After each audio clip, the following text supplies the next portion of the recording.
राज international school के निदेशक आदरणीय श्री नवीन जी भी मंच पर मौजूद हैं।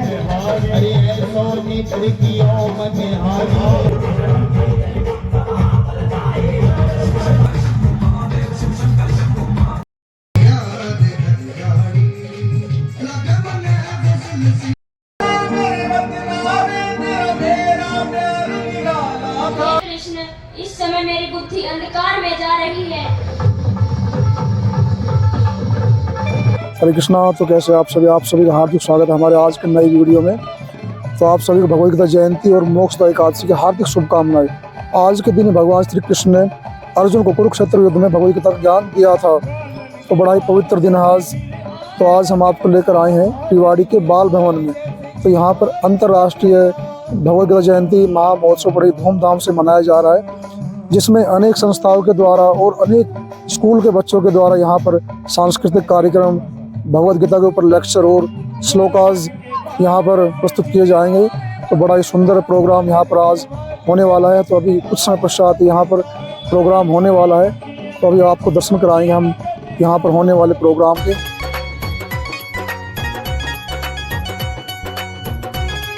रेवाड़ी शहर के मॉडल टाउन स्थित बाल भवन में हर वर्ष गीता जयंती के उपलक्ष्य में अनेक धार्मिक, सामाजिक व शैक्षिक संस्थाओं के द्वारा भगवद गीता के अनेक श्लोकों का उच्चारण, भगवान श्री कृष्ण की अनेक लीलाओं का नाटक के द्वारा मंचन व अनेक सांस्कृतिक कार्यक्रमों की प्रस्तुति स्टेज के माध्यम से की जाती है।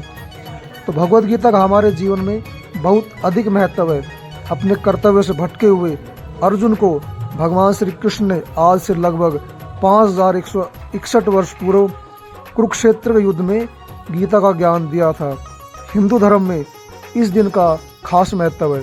भगवद गीता न केवल इस लोक बल्कि परलोक में भी सही मार्ग पर लेकर जाने वाला ग्रंथ है। गीता के उपदेश इतने शक्तिशाली है कि उनका पालन करने वाला व्यक्ति अच्छे बुरे का भेद समझ सकता है। कलयुग के जीवों के लिए तो यह ग्रंथ अमृत के समान है। जीवन जीने की कला का एकमात्र साधन है, जो कभी भी मनुष्य को अपने कर्तव्य से पथभ्रष्ट नहीं होने देता।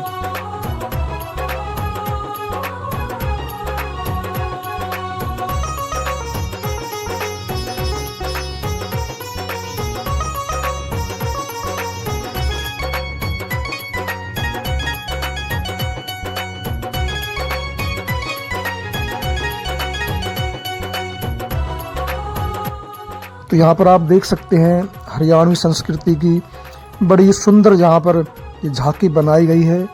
तो यहाँ पर आने वाले दर्शकों के लिए ये एक सेल्फी पॉइंट बना हुआ है। तो काफ़ी भक्त लोग यहाँ पर सेल्फी यहाँ पर ले रहे हैं। तो यहाँ पर आप देख सकते हैं हमारी विरासत महारा रेवाड़ी। तो यहाँ पर ये रेवाड़ी की झांकी लगी हुई है। इस झांकी के माध्यम से आप देख सकते हैं यहाँ पर कई इमारतों के यहाँ पर ये गेट बने हुई है। Kanaud gate, Gokal gate, Delhi gate. तो रेवाड़ी की जो प्राचीन विरासत है उसके यहाँ पर दर्शन आप कर सकते हैं। काफ़ी सुंदर यहाँ पर ये रेवाड़ी की झांकी आप देख सकते हैं। जयपुर की बच्ची होती है, उनके सम्मान में ताली बजाएं कि हमारे शिक्षा विभाग तेज होता है। पीछे से औरत बोली। तो यहाँ पर ये पुलिस विभाग की टीम की यहाँ पर झांकी बनी हुई है और जिला विधिक सेवा प्राधिकरण की यहाँ पर आप झांकी देख सकते हैं। शिक्षा विभाग की यहाँ पर झांकी और अनेक धार्मिक सामाजिक संस्थाओं की झांकियाँ यहाँ पर लगी हुई है, जिस पर हम उनके विभागों के विषय में जानकारी ले सकते हैं।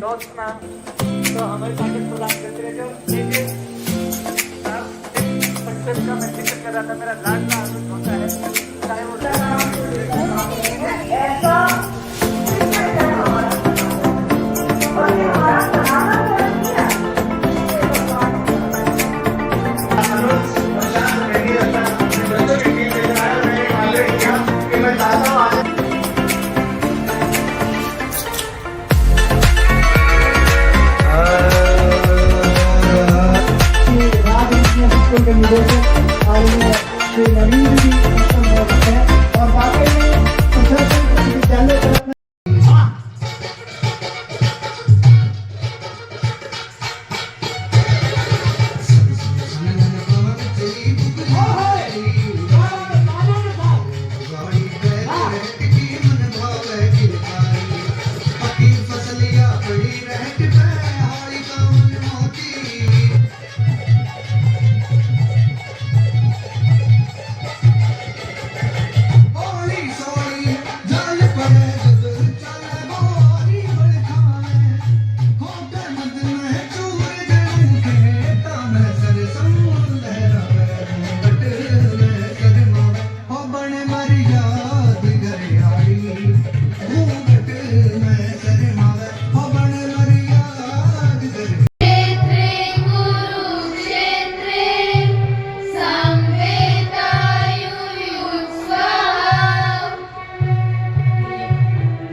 विवेकानंद स्कूल दरभंगा के ये प्रतिभागी आपके सामने प्रस्तुत करेंगे अपना कृष्ण संवाद। हाँ जी बेटा, प्रारंभ करें। हे कृष्ण, इस समय मेरी बुद्धि अंधकार में जा रही है। धर्म क्या है, अधर्म क्या है, मुझे इसका ज्ञान नहीं रहा। मैं कर्म के एक ऐसे दोराहे पर खड़ा हूँ कि धर्म का मार्ग कौन सा है व अधर्म का मार्ग कौन सा है।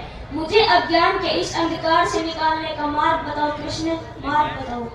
हे पार्थ, मैं तुम्हें इसी अज्ञान के अंधेरे से निकालना चाहता हूँ। इस अंधेरे में अंधों की भांति हाथ पैर मारने के बजाय तुम्हें अपनी दूरदृष्टि से दिशा देनी होगी। देखो, इस संसार को देखो। जो मनुष्य जन्म लेता है वह अवश्य ही एक न एक दिन मृत्यु को पा जाता है। इसका अर्थ यह है कि इस मृत्यु लोक में चाहे वो पेड़ हो, पशु हो, पक्षी हो, हर सांस लेने वाला प्राणी अपने जन्म के साथ साथ मृत्यु को भी लेके आता है। इसलिए तुम्हें अपने उनके मृत्यु का भय छोड़कर युद्ध को अपना कर्तव्य समझकर लड़ना है अर्जुन। यदि यह सत्य है, प्रारंभ में तो मरना लिखा ही है। यदि भीष्म पितामह की मृत्यु का समय आ गया है तो वो अवश्य ही मर जाएंगे, परंतु मैं उन्हें अपने हाथों से क्यों मारूं? तो तुम अपने भीष्म पितामह को अपने हाथों से नहीं मारना चाहते? यह सत्य है माधव, मैं उन्हें अपने हाथों से नहीं मार सकता। ठीक है, मत मारो, लेकिन इतना तो बता दो कि वे है कौन और वे रहते कहाँ पे हैं? ये क्या पूछ रहे हो? तुम्हें दिखाई नहीं देते? वो सामने ही तो खड़े हैं। वो जो रथ पे खड़े हैं? हाँ वही तो। वो जो रथ पे खड़े हैं वो तो सिर्फ और सिर्फ उनका शरीर है। मैं असली भीष्म पितामह के बारे में जानना चाहता हूँ। हे कृष्ण, तुम्हारी बातें मेरे समझ में नहीं आ रही। इसका अर्थ है वे केवल भीष्म पितामह का शरीर है। इसका अर्थ है कि असली भीष्म पितामह कोई और है। देखो, उनमें से जो प्रकाश आ रहा है, जिसे हम आत्मा कहते हैं, वही है असली भीष्म पितामह और मैं उन्हीं के बारे में जानना चाहता हूँ। हाँ केशव। बहुत अच्छे। देखो, अगर मैं उन्हें अपने सुदर्शन चक्र से काट भी दूं तो सिर्फ उनका शरीर मरेगा, लेकिन उनकी आत्मा का प्रकाश नहीं बुझेगा, क्योंकि आत्मा ने ना ही तो कभी जन्म लिया है और वह ना ही कभी मरेगी। वह अजन्मी, अमर, पुरातनम और सनातनम है, जो शरीर के मरने पर भी नहीं मरती। हे कृष्ण, तुम्हारी बातें मेरी बुद्धि को भ्रम में डाल रही है। तुम दो बातें एक साथ कहते हो जो परस्पर विरोधी हैं। तुम कहते हो कि शरीर मर जाता है, परंतु हमारे शरीर का हिस्सा जिसे हम आत्मा कहते हैं वो नहीं मरता। हे पार्थ, मैंने ऐसा कब कहा कि हमारे शरीर का अंग है आत्मा? आत्मा और शरीर दो अलग अलग वस्तुएं हैं। जैसे तुम और तुम्हारा कवच, अगर तुम्हारे कवच के दो टुकड़े हो जाए तो उसका अर्थ ये नहीं कि अर्जुन के दो टुकड़े हो चुके हैं, वैसे ही तुम और तुम्हारी आत्मा दो अलग अलग वस्तुएं हैं। तुम अपने रथ पे बैठे हो, तुम रथ नहीं हो, तुम रथ के ऊपर बैठे हुए अर्जुन हो। यह सत्य है, रथ अर्जुन नहीं, अर्जुन मैं हूँ जो रथ के ऊपर बैठा हुआ है। अगर रथ टूट जाए तो लोग उसका शोक नहीं मनाएंगे, परंतु अर्जुन के तो मरने का शोक मनाएंगे। तुम अपने आप को बहुत बड़ा ज्ञानी समझते हो, इतनी ऊंची ऊंची बातें कर रहे थे, पर तुम्हें इतना भी ज्ञात नहीं कि जो सचमुच ज्ञानी होते हैं वह ना ही किसी के मरने का शोक करते हैं और ना ही किसी मरने वाले का शोक करते हैं, क्योंकि उन्हें पता है कि जो मर गया है वह एक न एक दिन अवश्य जन्म लेगा और जो नहीं मरा है वह एक न एक दिन अवश्य ही मर जाएगा। हमारा शरीर को आत्मा छोड़ती है, आत्मा शरीर बदलती रहती है। जैसे तुम अपने पुराने वस्त्रों को उतार कर नए वस्त्र धारण कर लेते हो, वैसे ही हमारी आत्मा भी पुराने शरीर को उतार कर नए शरीर में धारण हो जाती है। धन्यवाद।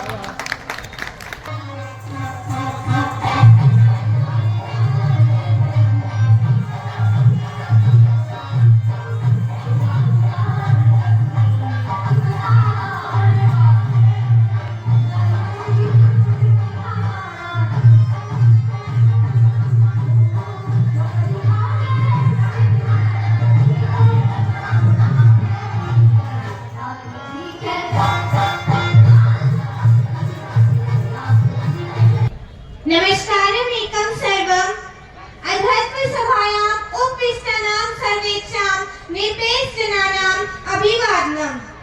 अहं दिव्या विवेकानंद विद्यालय धैना अस्मया कक्षाया छात्रा अस्मि। वाल्मीकि एवं प्रथम वारम अनच्छा श्लोकं रचितवान् इति मन्यते। नारायणं नमस्कृत्य च देवीं सरस्वतीं व्यासं गीता श्लोका ममुच्यते। कर्मण्येवाधिकारस्ते मा फलेषु कदाचन मा कर्मफलहेतुर्भुः मा ते संगोऽस्त्व कर्मणि। अर्थात तुम्हारा अधिकार केवल कर्म पर है, कर्म के फलों में कभी नहीं। इसलिए कर्म को फल के लिए कभी मत करो और न काम करने में तुम्हारी आसक्ति हो। नैनम छिदन्ति शस्त्राणि नैनम दहति पावकः न चैनम कलेजं तापो न शोषति मारुतः। अर्थात आत्मा को न शस्त्र काट सकते हैं, न आग उसे जला सकती है, न पानी उसे भिगो सकता है और न हवा उसे सुखा सकती है। ध्यायतो विश्वान पुंसा संगस्ते उपजायते संगात संजायते कामे कामात् क्रोधे अभिजायते। अर्थात इंद्रिय विषयों का अध्ययन करते हुए मनुष्य की आसक्ति उत्पन्न होती है, उस आसक्ति से काम उत्पन्न होता है और काम के कारण क्रोध उत्पन्न होता है। क्रोधा भवति सम्मोहः सम्मोहात् समृद्धि विभ्रमः समृद्धि भ्रंशात् बुद्धिनाशो बुद्धिनाशात्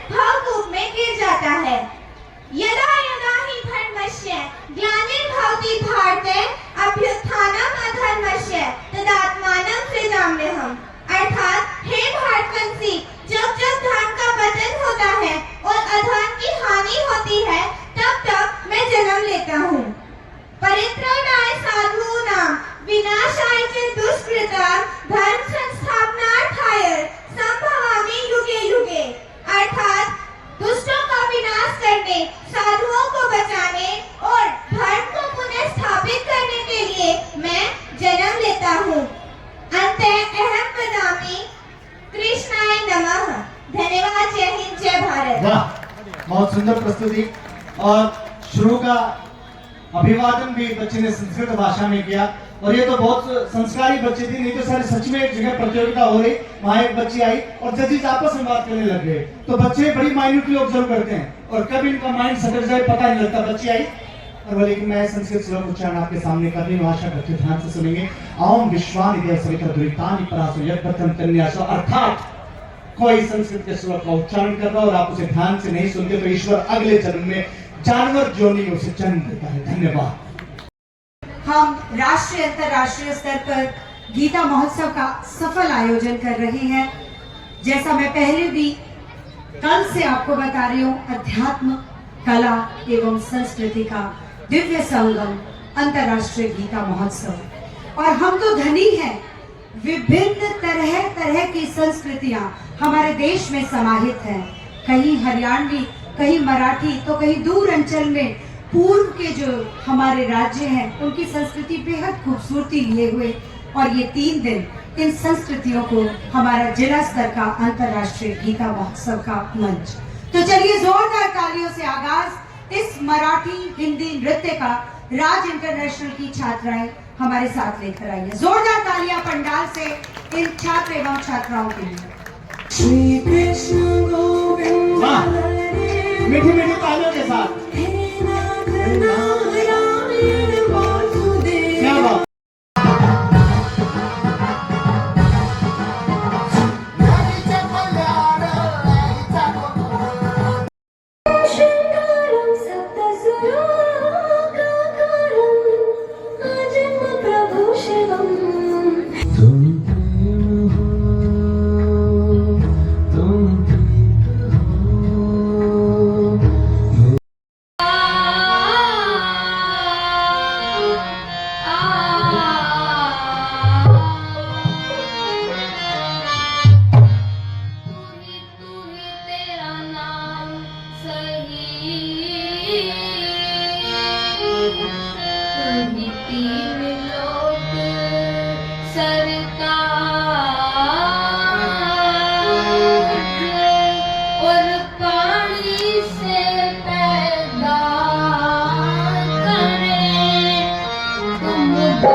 पोते की पहली गर्लफ्रेंड दादी और दादी का पहला बॉयफ्रेंड पोता।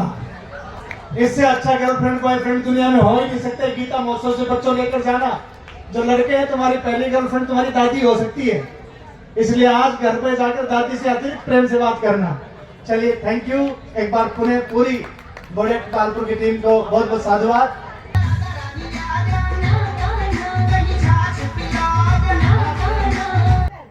और ये लीजिए, कृष्ण आ गए।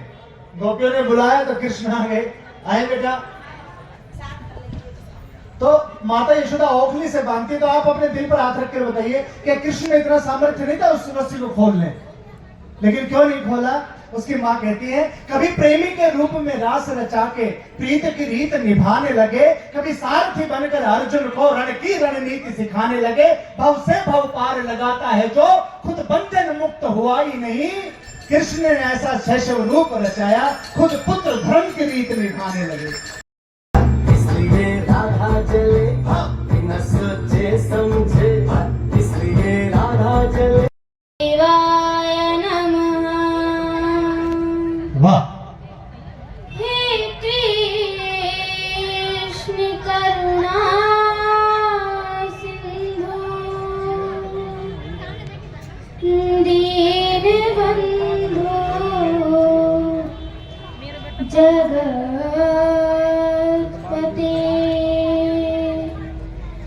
गोपेश गोपी काकांत, राधा कांत, नमोस्तुते।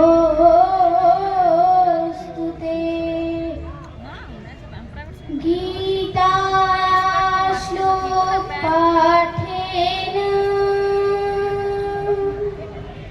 गोविंद स्मृति कीर्तना, साधु दर्शन मात्रेण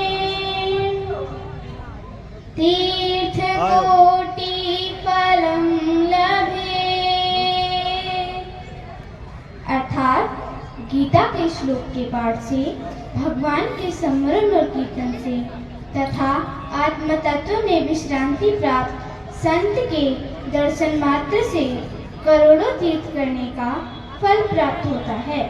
धृतराष्ट्र बोले, हे संजय, धर्म भूमि कुरुक्षेत्र में युद्ध की इच्छा से एकत्रित मेरे और पांडु पुत्रों ने भी क्या किया। हमारा द्वितीय अध्याय श्लोक संख्या 38। सुख दुखे समे कृत्वा लाभ लाभो जया जयो ततो युद्धाय युज्यस्व नैव पापम अपस्यासि। अर्थात युद्ध में सुख या दुख, हानि या लाभ, जीत या हार को एक तरफ रख देना चाहिए तथा अपने सभी विचारों और भावनाओं को एक तरफ रखकर लड़ने से आपको कोई भी पाप नहीं लगेगा। हमारा तृतीय अध्याय तृतीय श्लोक। यदा यदा हि धर्मस्य ग्लानिर्भवति भारत अभ्युत्थानं धर्मस्य तदात्मानं सृजाम्यहम्। अर्थात जब जब इस पृथ्वी पर धर्म की हानि होगी और अधर्म बहुत बढ़ जाएगा, तब तब मैं इस पृथ्वी पर जन्म लेकर आता रहूंगा। हमारा चतुर्थ अध्याय चतुर्थ श्लोक। संसत्रौ च मित्रौ च तथा मानपमानयोः शीतोष्ण सुख दुखेषु समसंग विवर्जिता। अर्थात जो मित्र और शत्रु के लिए समान है, जो सुख और दुख, गर्मी और सर्दी और मान अपमान में सम रहता है तथा आसक्ति से रहित है। हमारा पंचम अध्याय पंचम श्लोक। श्री भगवान वाचन। परित्राणाय साधूनां विनाशाय च दुष्कृतां धर्म संस्थापनार्थाय संभवामि युगे युगे। अर्थात श्री भगवान कहते हैं, साधुओं की रक्षा करने के लिए और पाप कर्म करने वालों का विनाश करने के लिए तथा धर्म की भली भांति स्थापना करने के लिए मैं युग युग में प्रकट हुआ करता हूँ। हमारा षष्ठ अध्याय षष्ठ श्लोक। जनम करम च मे दिव्य में यो वेति तत्त्वतः व्यक्तत्कादे पुनर्जन्म नेति मामेति सोऽर्जुन। अर्थात हे अर्जुन, मेरा जन्म होकर दिव्य अर्थात निर्मल और अलौकिक है। इस प्रकार जो मनुष्य तत्व से जान लेता है, वह अपने शरीर को त्याग कर जन्म को प्राप्त नहीं होता, किंतु मुझे ही प्राप्त होता है। ओम। हरियाणा में जिन बाबा ने जो कर बुलाया गया। ओह ओह, क्या बात है। सूराचा की राज दुलारी मशर पल लोटे यारा तो सूराचा की राज दुलारी मशर पल लोटे यारा तो मांग लगाई कैसिया करो मैं सुनी लोटे यारा। क्या रिमिक्स है। हाँ, पार्वती के लिए पहली बार गाना सुन रहा हूँ। पार्वती को देखो, आज फिर से हमारी मटकी टूटी हुई है। यह जरूर उस नटखट कान्हा की ही शरारत है। चलो आज हम सब जाकर उसकी शिकायत यशोदा मैया से करते हैं। खत पे चल के आज चारों धाम आए हैं।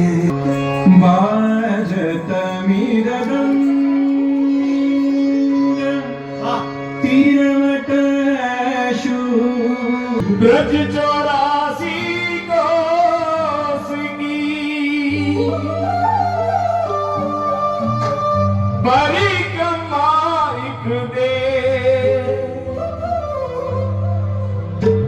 लख 84 कोस के संकट हरि हर ले मुझे जय ब्रज भूमि जय जय ब्रज भूमि जय जय ब्रज भूमि जय जय ब्रज भूमि जय जय ब्रज भूमि जय जय ब्रज भूमि जय जय ब्रज भूमि जय जय ब्रज भूमि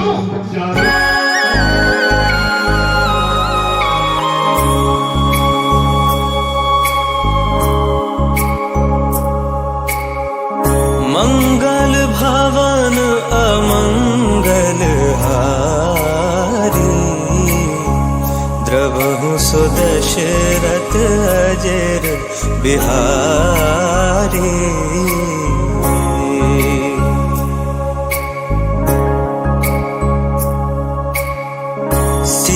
सीताराम चरित अति पावन मधुर सरस अरुवति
मोहित है रहिया छवि ऊपर ब्रज की सखियां हो मोहित है गैया छवि ऊपर ब्रज की सखियां मोहित है रहिया छवि ऊपर ब्रज की सखियां अरे मोहित है गैया छवि ऊपर ब्रज की सखियां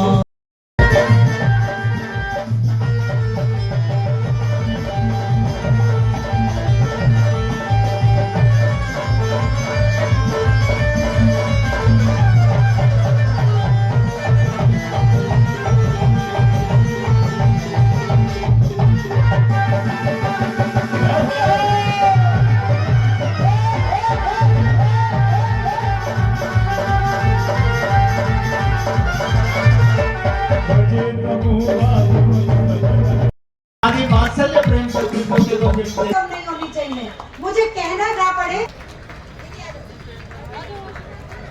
रूपों में कहीं संस्कृति की झलक तो कहीं की कमी ना हो। हमारे आदरणीय शिक्षिकाएं बैठी हैं, 3 सालों तक पुरस्कृत हुई है, उसके लिए जोरदार